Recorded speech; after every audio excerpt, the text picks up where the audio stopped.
Welcome to Live Daf, your online Daf Yomi Shir.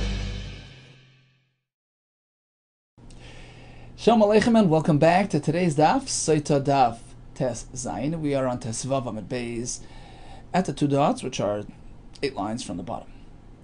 Mokem Hayasham Amalam. So back to the Mishnah, where we describe the Kohen going into the Heichal, making a right turn, bending down and picking up some offer, some dirt, some earth, in order to place into the bowl of water which he will serve the SOTAH. Tanu Rabbanon. The pasuk reads like this: "V'lokach haKohen, ma'im kedoshim kli cheres." The Kohen takes the water in the kli cheres, umina afar asher yiyeh b'karka mishkan, from the offer which he finds on the karka, on the floor of the mishkan. Yikach haKohen, he takes some of that, v'nosan al ma'im, and he places it, mixes it into the water. So the following brisa will analyze this very pasuk. Tanu Rabbanan, umina afar asher yiyeh. If the pasuk would simply say, the Kohen takes some of the offer which will be in the Mishkan, instead of the Karka Mishkan, it just says Yiyeh. Asher Yiyeh sounds like you can just import it from the outside. Yochel, perhaps this also works.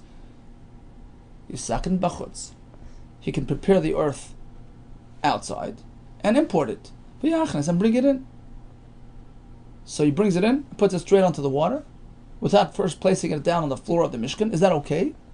Asher Yiyeh, as long as it's there. Talmud Leimer, no, the pasuk adds Bekarka HaMishkan, which tells us that it has to relate to the floor of the Mishkan. Okay, if that's the case, then perhaps it's critical that you take from the floor of the Mishkan and don't import it from the outside. Bekarka HaMishkan, if only these words in the pasuk, perhaps I would say Yochel Yachbar B'Kardumas. Suppose he doesn't, find any loose dirt. He has to take a shovel and start digging and unearthing the floor of the Mishkan. Talmud Leimer, that's what the pasuk also, as the words Asher Yiyeh. As long as the offer is to be found in the Mishkan, that's okay. Okay, it says, how do you compromise? How do you reconcile? Depends. Yesh Sham, if you can find some loose dirt in the Mishkan, Habe. He takes that. Ein Sham, you can't find some loose dirt, you don't have to dig it up. Tein Sham, you can bring from the outside as long as it's first placed down on the Karka Mishkan. It's localized, so to speak, and then you can use that. Tanya Hiddach, we have another brisa which seems to disagree. You don't have to actually place it on the floor. Umina Afra Sheyiyeh, Malamed, this teaches us, Shoyi Masakin, Bachutz Umachnes, you can just prepare from the outside, bring it in, straight onto the water. The words Karka Mishkan are coming to add other aspects of this halach. Isi ben Yuda Eimer lahavi karka Shiloi noiv v'givain beis Elamim. We know that the Mishkan traveled from the Midbar to Shiloi to Noiv to Givain. Ultimately, we had the beis Elamim, the eternal kedusha of the Beis Hamikdash. Rashi actually says we delete the words Shiloi, Noiv, and Givain. He explains because Shila is an ordinary Mishkan. There's no need to, actually go and include it. It's included in the basic meaning of the pasuk. It's part of the Mishkan, arrangements. Noiv and Givain, he says, were areas where they did not use the SOTAH water. He explains why. So basically, the only chiddush here is the Beis Hamikdash. You should know that even though the pasuk mentions offer of Mishkan, well, offer of Beis Hamikdash in Yerushalayim works as well. There's no need to go and include the Beis Hamikdash. It's obvious that it's included. Look, umabatu makala. Even when it comes to a lighter, a less severe tumah, and Rashi says it's a reference to a person, touching something which is tummy, and then goes into the Beis Hamikdash, where it's relatively lighter in a sense that the penalty is not a Bezdin applied misa, it's rather a kares from Shemayim. So it's considered less severe. It's not something we take care of, it's something that comes from Shemayim. So even when it comes to this relatively less severe issue, the Torah does not differentiate. The Torah totally treats the Beis Hamikdash like the Mishkan, just like walking into the Mishkan, Betuma carries this penalty of kares. Beis Hamikdash as well. We're not mechalek between the psukim. Rashi brings we have between these two locations. Rashi brings we have two psukim, one for the Kias Migdash Hashem Timei, referring to Tumah of the Migdash, and we have a pasuk about the Mishkan. It's Mishkan Hashem Timei. Bottom line is, entering whether it's Mishkan or Migdash B'tumah, terrible, no difference. Certainly B'tumah Isha's Ish. When we speak about this Isha who was possibly involved with another man, and therefore the whole that triggers the whole procedure of the Meisaita. Of course. B'tumas ish chamura, which is more chamer in a way, because if it was really done, there's misa b'dei shemayim chenek applied. Of course, like Koshkin doesn't lend to reason that we will not differentiate. We'll totally equate and compare the process applied in the Mishkan to the process applied in the Beis Hamikdash. Basically, that just like in the Mishkan, you follow this procedure, you take the offer, put it on the water, etc. Certainly in the Beis Hamikdash as well. So then, back to the question. The words b'karka mishkan are necessary, right? If we don't need to go include the Beis Hamikdash, what's the point of the pasuk? Shelo yavi mitach pasuk. Oh, so the point is, just like we said before, according to the first brisa, sure you can import from the outside, but you can't just take out of your box and put it into the water. It has to first land on the karka mishkan, become localized, become has to check into the Migdash and identify with the Migdash. So that's the point of Bekarka Mishkan. It has to first be put down and then can be used for the water. So bottom line, there's no loose earth. You bring from the outside. According to one shita, you can just bring it straight into the water. According to the other shita, it has to first be put down, and then once it assumes the identity of Karka Mishkan, it can go onto the water. The Bnei HaYeshiva wanted to know as follows. Ein sham offer. So the pasuk speaks about the kohen taking offer, which is soil, dirt, earth. You have no dirt, you have no earth to mix into the water. What about a substitute? Mao shiten efer. Can you use ashes? Ashes is basically, the Rambam says everything is comprised of the four elements: water, fire, air, and earth. So when you burn something, the moisture and the air leave, and of course the fire element leaves as well, and all that's left behind, the remnants, the ashes. That's the SOTAH offer, the earthly aspect of this item, of this object. So it's sort of closely related to offer, to soil, to earth. Can you use ashes? Does it qualify as offer? Mao she'iten efer. Now we have a similar discussion in Kisui Hadam, right? Regarding what type of material we use to cover the blood coming out of a shechted bird. Ideally, you use offer. What about efer? So there's machlekes.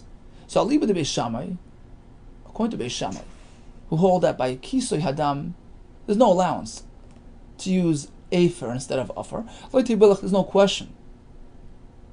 Why? The Amri, because they hold le'matzinu efer. We never find that ashes shekari offer are considered offer. They're two separate, things. Don't mix them up. So it would not be permissible to use efer for the SOTAH. No question. The question only arises according to who? Aliba de Beis Hillel.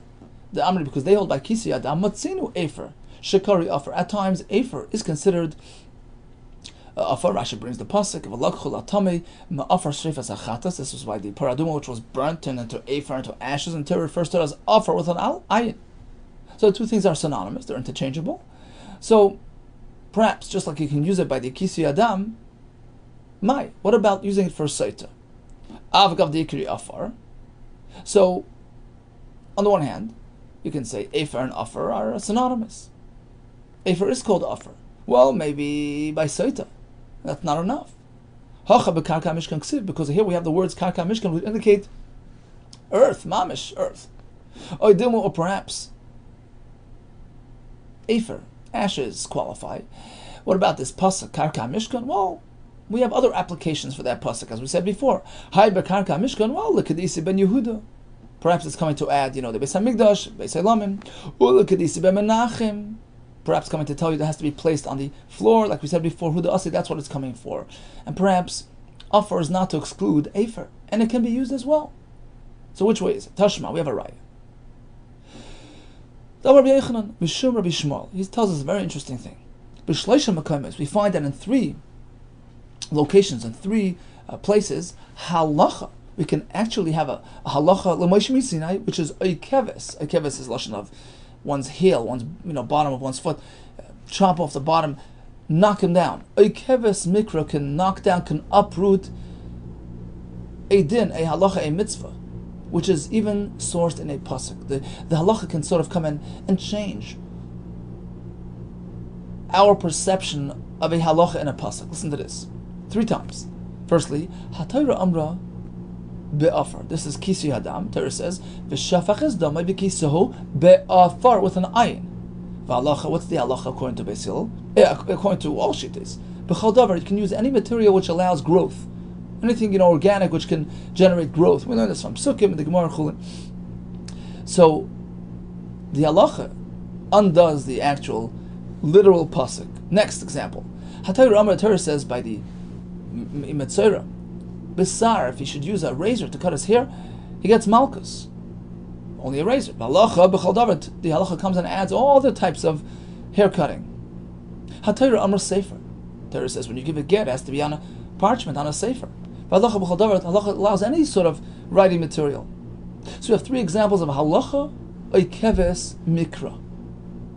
Okay, back to our topic. If it is true and correct that we can use afer, ashes, instead of offer for the SOTAH, why isn't this added as a 4th example of the halacha modifying the literal pasuk? Well, Tana Bashir. Although the Tana did give us 3 examples, but sometimes it's an incomplete list. Really, there should be a 4th item on the list, the afer of the SOTAH. Umay shir. What else did the Tana leave out on his list? The Haishir, which would seem to indicate that it's an incomplete list, which would justify this omission as well. You don't just leave out one thing. So let's find something else that perhaps the Tana left out, which would justify, which would sort of, provide justification to assume that the Afer SOTAH was left out as well, and the omission wouldn't be any indication that in fact you could not use the Afer. So what was left out as well? Umay shir daishir, shir mitzera. It left out something by mitzera. This time you have a brisa. A brisa which, based on the analysis of a pasuk, which would lead to one conclusion, and the halacha comes and undoes that, changes our perception. Desanyu. V'hoyi b'mashlishi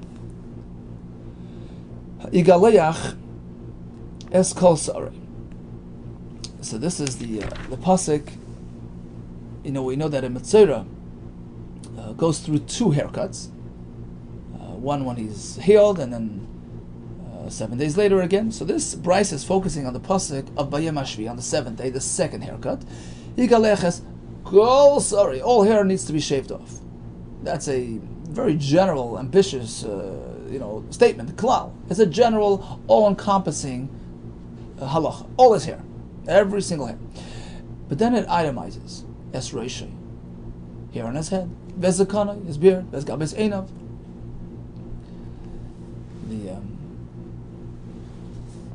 The eyebrows, right? So that's a prat. So it itemizes, it specifies, and then it goes back to that generality.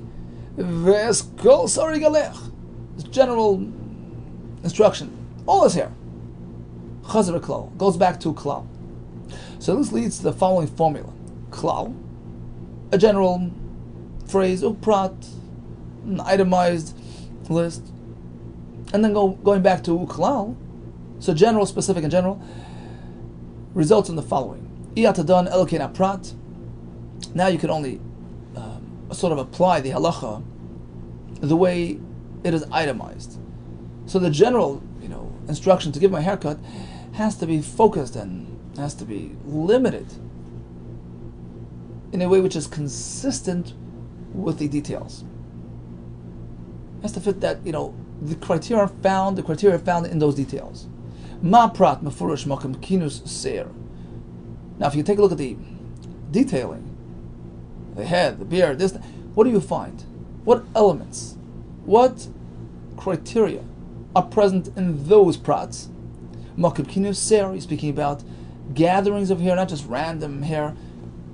It's concentrated locations of hair. Venira, and they are visible, they are open, they're exposed here. They're not hidden somewhere in a crevice.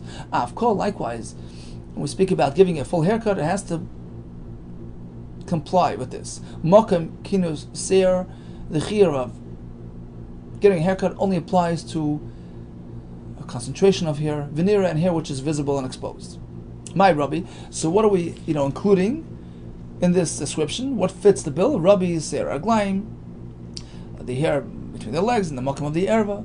It's a mokim mechunos and it's visible. My miyat, what are we leaving out? What is not in compliance with this, requirement? Miyat ser the beis hashechi. With the kuli gufa, hair under the armpits, although they're gathered but they're not visible, they're concealed. And also the kuli gufa, hair throughout one's body, skin hair, body hair. So that's visible, but it's not gathered, it's not concentrated, it's not lumped together. Okay, so that's the conclusion based on the klal prato klal. Give him a major haircut, but leave something out, something which totally is inconsistent with those specifics mentioned in the prat.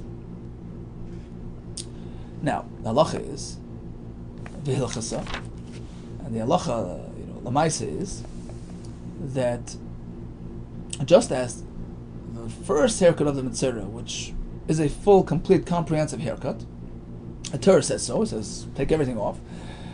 Even the second haircut, the one that we just described, is also a full, complete, comprehensive, all-encompassing experience.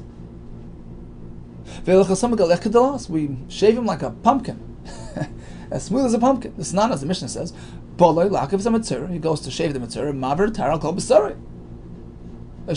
A grazed robe, everything. It's all gone. Right? So that's actually the first. We're talking about the first haircut now. Now comes the second haircut as well. It matches. Uktani Seifa, the second part of the Brisa, when the next Mishnah, which speaks about the second haircut, well, it follows the same procedure.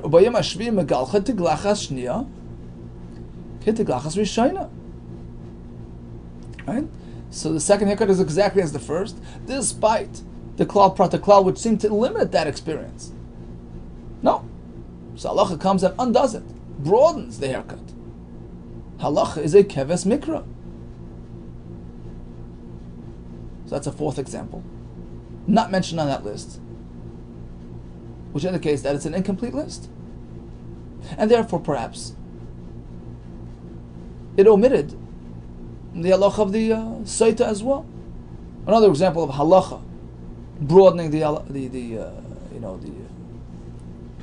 allowances, meaning the pasuk specifies offer, and the halacha will go and include afer, ashes as well, because that's also suitable for the SOTAH waters, perhaps. Omar Rav Nachman Yitzchak, no, mitzvah is not an omission. Kika chashiv. The only examples mentioned on that list is if it's halacha a keves mikra. The halacha comes and undoes, uproots, so to speak, the wording of the pasuk. But here it's not so. In this case, a keves midrabanan or a keves medrash is a girsa. The klal prata klal would set the stage for this, this specific type of haircut. It's not an open pasuk; it's a drasha. So it's a different type of thing. The halacha now comes and sort of reframes the halacha. It's not the same as the halacha coming and undoing the pasuk. So it's not considered an omission. It never belonged on that list to begin with. Rav Papa Amar says another teretz. Why mitzvah doesn't really belong on that list. Rav Papa Amar kika chashav halacha keves v'ikeres. He only mentioned things where the halacha undoes and uproots the literal pasuk. But the mitzvah's haircut ikeves oimay sefesi. It's not really canceling the pasuk. It's not negating the pasuk. It's configuring the halacha. It's adding. The pasuk would only require a limited haircut. Now comes the halacha. They don't add more, cut more. That's adding, not taking away. Rav Ashi Amar, he says a third teretz. Hamas nisamani. Rabbi Shmueli, the Darish, Kloli Prati. We're speaking about two different Tanoim here. What was the kasha? We have a brisa with a klal prata klal, which seems to limit the teglachas of mitzvah to certain locations. And then the Mishnah comes and says, no, all hair gone. Two different shittas. The brisa says Rabbi Shmuel, the Darish Kloli Prati, who applies the formula of klal prata klal throughout the Torah, and therefore concludes one way. The Mishnah, which speaks about shaving him kedalas, a full haircut, the mani who's that Rabbi Kivi, who's on a different track.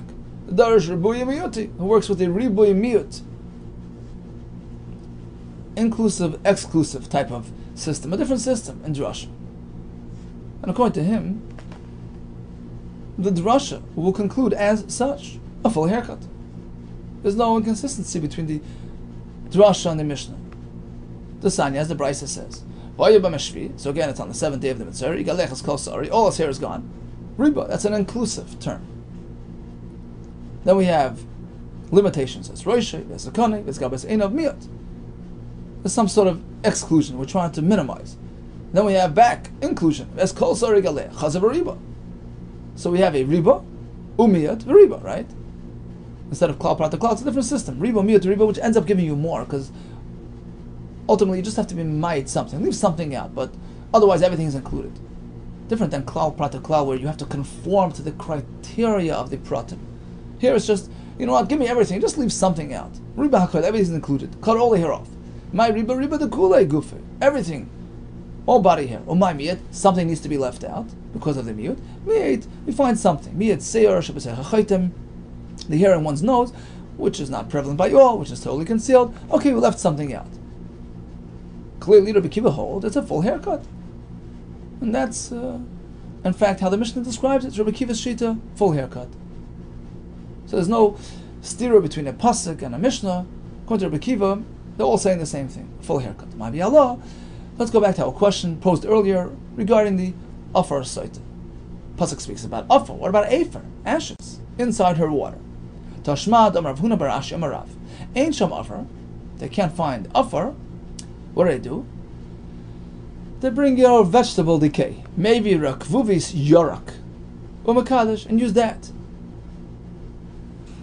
And Rashi takes out the next two words, V'loihi, and that's a good raya. Rikvuvis Yorak. Hu dahave Afar. We consider vegetable, organic decay as Afar. Efer le'ave Afar. Can you contend that ashes are not considered Afar? Of course. It's certainly better than just decayed stuff. And therefore, according to the Maskana, Rashi learns, just as Afar can be used for the SOTAH, Afer as well. Okay, how much Afar, Afer does he put in there? Enough that it can be, seen, it's visible. In three situations, the mix has to be visible. Afar SOTAH, the Afar that you put into the water of the SOTAH. Ve'Afer Para, ashes of the Paraduma in that water. Ve'Roi Kivama, the Yivama whose husband passed away without children, whose brother there doesn't want to do the Yibam, you do Chalita, and she has to spit in his presence, and the Dayanim have to actually discern it. They have to see the spit coming from her mouth. Because it says, they have to see it. Mishum Rabbi Shmuel Amru. And the following was said in the name of Rabbi Shmuel. We have a fourth example as well, where visibility is required. Despite the fact that it's a mix, you have to be able to discern the ingredients. Afdam tzipor. We're speaking about the Mitzvah, takes a bird and they shecht it over the water in his container. Make sure that the dam, that the blood is visible. There's enough there that it's visible. You see the reddish tinge in the water. My time with the Rishmo, where's he coming from? The pasuk says, "V'tavel oisam dam tzipor." After they shecht on the water, they take all the items, the grass, and they dip it into the dam tzipor with the water. V'tanya, we have a brayso. If it only says the word bedam, yochel, perhaps I would say bedam v'le b'mayim. You're dipping it into the water of the shechted bird, but there's no water there. Tam v'le b'mayim, but the pasuk says, yeah, you dip it into the water. Even mayim, if it's mayim, yochel b'mayim, perhaps only water. V'le bedam, without any blood in it. Tam v'le bedam, it says blood. Okay, so how do you work it out? They're mixed together. Initially, he brings mayim shadam tzipor nikar behen. He brings a container with some water, but not too much. It has to be the right amount so that when you do the shechita of the tzipor on that water, the dam that trickles into that water will tinge it red. V'kama, how much is that? Revius. A revius halug, that's the right amount. It's still watery, but you see the dam in it. So that's another halacha where you have to actually, discern the reddish tinge inside the mix. For Rabbanon, now the Rabbanon who did not consider this a requirement, they hold you don't have to actually notice the dam in the water. Ahul gufay. So what do they do with the psukim of Rabbi Shmuel, b'dam and b'mayim l'gufay, for its own sake, just to tell us the basic simple halacha? The pasuk is telling us atbil b'dam and b'mayim. We should know when you do that dip, it has to be in a mix of blood and water. But who says you have to actually discern both ingredients? For Rabbi Shmuel, he responds, well, if that's the case, see, once the pasuk tells us that you do the shechita of the bird on the water, it's obvious that the dam is in the water. There's no need to repeat, well, do the dip in the water and dam. It's a mix. Dip it in them. Why does the pasuk have to add b'dam, b'mayim? Lamali, why? L'nikar. Evidently to tell you this halacha, that the dam has to be nikar in the mayim. Rabbanan respond, well, because Rachman of Atal the pasuk would only say dip it in them. Havamina would say like this. They're separate. Dip it into the water, and then dip it into the blood, which are in two separate containers, not mixed together. Hai luchadei, each one on its own. That's why Kosher Rachman b'dam b'mayim. That's what the pasuk has to say. Dip it into the dam and the mayim la'arva to teach you that it's mixed together. But who says it has to be discernible? Rabbi Shmuel, he responds, la'arvan. Oh, just to tell you to mix them. We don't need this pasuk. We have the other pasuk, which tells us that you do the shechita on the water. Apparently, the blood trickling into the water mixes with the water. Then it says el kli cheres al mayim chayim. Pretty clear that there's a mix. What do they do to this response? If only that pasuk, he wouldn't know anything about mix. Havimina, perhaps I would learn it like this. This is what he's meant to do. Pasuk says, "V'shachat as a tzibur echas," right? El kli cheres al mayim chayim. Perhaps it means like this: not that you do the shechita of the bird on top of the water, allowing the dam to trickle in and mix. No, l'shchate is samach lamana, means next to the kli. El kli cheres. V'inin katinu levridin, and actually you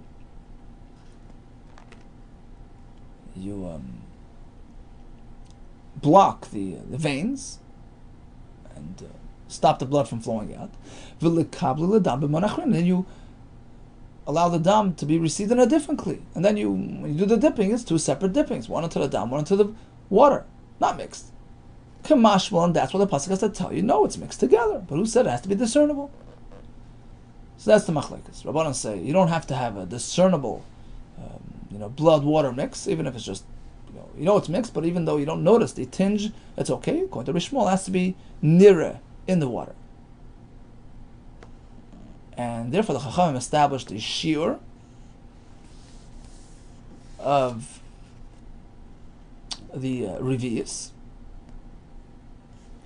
which is just enough water, but not too much, and it still allows the dam to be nir'eh in that mind. Boy minei Rabbi Yirmiyah. Oh, here comes a shaila of Rabbi Yirmiyah, an intricate shaila. He asked Rabbi Zera like this: Boy minei Rabbi Yirmiyah, Rabbi Zera, what about a large-sized bird, lots of dam, gedola umatches esamayim, which is going to sort of, overshadow the water. It's going to be just bright red in there.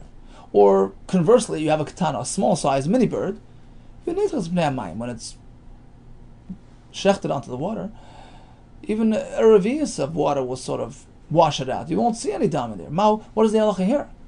You're giving me a shir revius. But who says it works in all situations? Amalei Rav Zera responded a bit directly. He says like this: haven't I already told you in the past? Don't challenge and question the shiurim of the chachamim. Don't take yourself out, so to speak. Levar milchas. Don't take yourself away from the halacha. Don't challenge from the outside. Don't question these things. When the chachamim made a shir, they took into account all different situations. It's an average shir which works in all circumstances. But tzipor droyer shir rabbanon. When we gave the shir of revius, it was based on the bird that's used by the Mitzvah, this tzipor droyer. And we know that this shiur addresses all situations. Why? Ein lecha gdoila. You can't find a large tzipor drur, super sized tzipor drur shematchas mayim which will overshadow the water. Ve'en lecha tana. You don't have a small one, too small shenitzchas mayim which will be overshadowed by the water. Basically, they knew what's going on. Chacham had the siyata d'shmaya. The shiur revius that they provided covers all situations. The whole gamut of tzipor drur sizes will work with the shiur of revius. A bit more, a bit less, but ultimately you'll still see the reddish tinge inside that water. So bottom line, we started with the brayso of 3 mixes, which have to be 3 situations, 3 shloisha, tzrich, and shiro, in 3 cases we have to actually see and discern. One is the afar mixed into the water of the SOTAH, one is the efar paraduma, and then the roik of the ivama. According to Rabbi Shmuel, we add a 4th one, a dam of the tzipor of the mitzvah. Tana Rabbanon. Let's go back to SOTAH. Pasuk says like this: Kohen takes the water. Umina offer. Then he goes to the offer. Ashayeh bekarka mishkan. Yikach hakohen v'nosan el hamayim. Which sounds like first this water in the kli v'nosan el hamayim. Then comes the offer onto the water, and the pasuk actually says v'asala kohen es kol haTorah azois. As Rashi says, this system, this procedure is absolute, non-negotiable. You have to follow exactly as the Torah says it. Tana Rabban, hiktim offer lamayim. What if you switch the order? First place the offer and then pour it in the water. Possible it doesn't work. Reb Shimon Machshir says that's okay.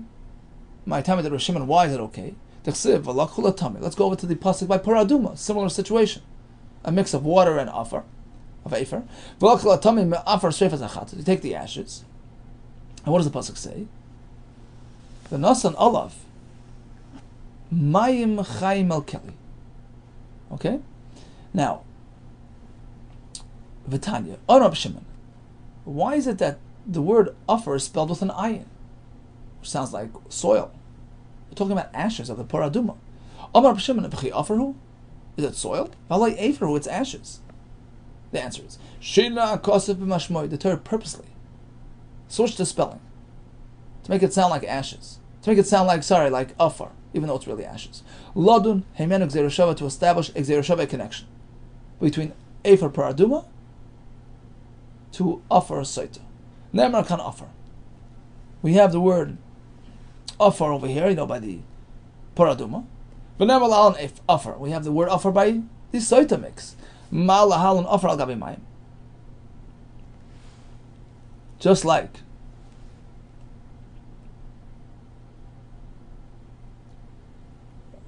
lahalon, which is by the SOTAH, offer al gabi mayim.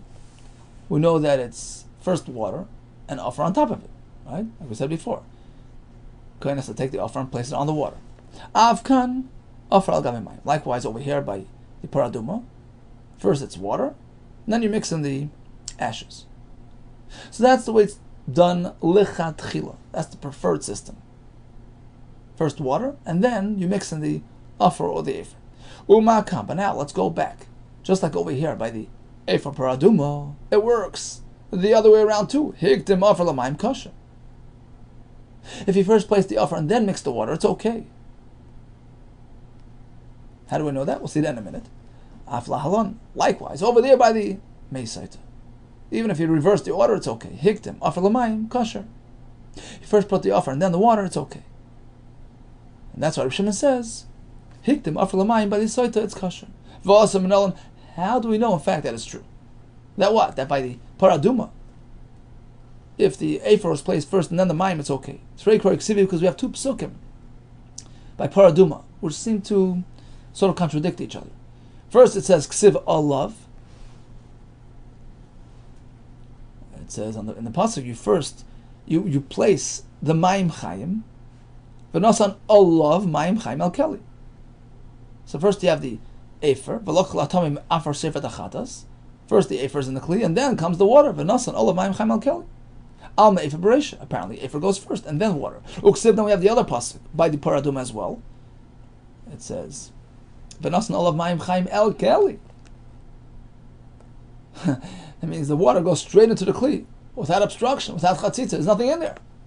He's first into the kli. Alma, my beresh. Apparently water goes first. Which one's first? Which one's second? Okay, so how do you work this out? Either way. Ratzah, if he wants zenoisen, if he wants to put the water in first, go ahead. Ratzah zenoisen, if he wants to do the ashes first, it's okay. So we take that. And we draw that over to SOTAH as well. Now the Mepharshim explained that l'chatchila, the mitzvah is to put the mayim first, and then the efer of the paraduma, and then the offer of the SOTAH, like we said before. L'chatchila, that's first, but b'diavad, if you reverse it, it's okay. Rabbanan disagree. They hold that El Keli Dafka. First comes the water into the Kli, and then comes the ashes. Although the pasuk says V'nasan olav mayim chaim, which sounds like first was the ashes and then the water. La'arvan. It's telling you to mix it. But first the water goes in, then the ashes, then you mix it up so the water is like sort of all over and under the ashes. And that's the way it's to be done. You can't switch the order. You can't put the offer first and then the water. Not by SOTAH, not by the paraduma. So as the Gemara says, Ve'em olav dafka. You see, you have conflicting nuances in this pasuk. You have the words Mayim Chaim El Keli, water straight to the Kli without obstruction, and you have the V'nasan Olav Mayim Chaim, which sounds like the water is going on top of something else. So who says which is the one to focus on and which is sort of secondary? Ve'em olav dafka. Maybe the olav is dafka, which tells you that first is water and then comes the efer on the water. El Keli, the second part of the pasuk, which indicates that the water is the first into the Kli. Shtei Chiyusim B'Kli is coming to tell you something else, that you have to draw it straight from the spring to the Kli, without any intermediary, stopovers, without any other kalim in the middle. Perhaps that's all it's telling you, but in terms of the order, it's first the offer and then the water. Says the Gemara, Ma Matzinu will tap into svara, we'll tap into sort of a logic here. Ma Matzinu b'chol mokim, machshel amal, just like we find anywhere else. Then we have two ingredients, one of which is a machsher, an enabler. Rashi says, for instance, by the offer of the SOTAH, that enables, that activates the water. The dam tzipor of the metzora, that's enabling the water to be sprinkled. So that's a machsher, and that goes on top, machsher lamala. Afkan here as well by the efer paraduma, which is enabled by the ashes. Machsher lamala. Logic says that the efer goes on top, which means that mayim chaim el keli is dafka, straight into the kli, and then comes the ashes on top. So bottom line is, everybody seems to hold that by the offer SOTAH, where you're mixing the soil with the water, by the efer paraduma, you're mixing the ashes with the water. First goes the water and then the other ingredient. That's the chatchila. What happens if you reverse the order? But the Yehuda does it work? Kontra Rabbanan no. Kontra Rabbi Shimon it works. Okay, let's summarize today's daf. Kain Gadol, the Kain walks into the Heichel, makes a right turn, bends down, picks up some offer. What if you have no loose offer there? Can you export from the outside? Yes, you can. You have to actually place it on the ground first before proceeding to the water. Machlekes Tanoi. What about using ashes? Well, we had all back and forth, and the maskana, according to Rashi, is it works as well. How much offer into the water? It needs to be visible. It has to be enough that it's nira, it's nikar. We had 3 cases where the thing had to be nikar, one of which was dam metzora, according to Rabbi Shmuel, and not according to Rabbanan. The order, water first and then the offer. What about the other way around? According to Rabbi Shimon, it works as well. Tzlach Rabba, B'suras Tevis, and all the best.